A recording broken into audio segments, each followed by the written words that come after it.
Zdravo svima, evo nas ponovo u Serbian Gameplays i danas ćemo igrati parkour mapu koju sam ja pravio, evo lepo piše parkour mapa Serbian Gameplays.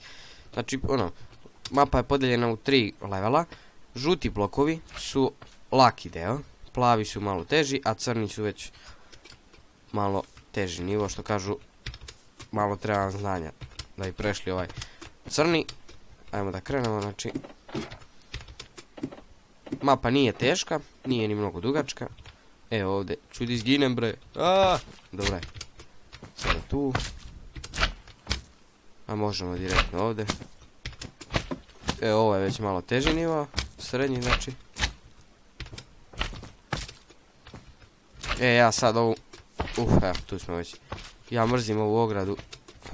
Ali je izazov malo preći. To. Dobro je.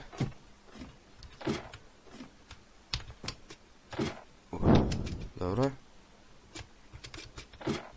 je. Sad. Ovo je već malo teže. Dobro je. Tačno smo stali. Da vidimo gdje smo. Tačno na ivici. Ajmo vamo. Omašili smo.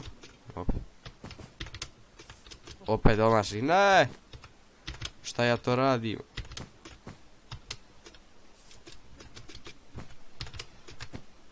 I kada završite sa mapom Kada završite s mapom dobijate nagradu, pošto mapu dobijate u preživljavanju. Bravo! Uspješno ste prešli mapu. Nagrada je začarani mač, 5 zlatnih jabuka i nešto oklopa. Znači to bi bilo to za ovaj video. Ako želite da igrate u mapu, dao sam link gdje možete preuzeti u opisu videa. To je to. Vidimo se uskoro. Ćao!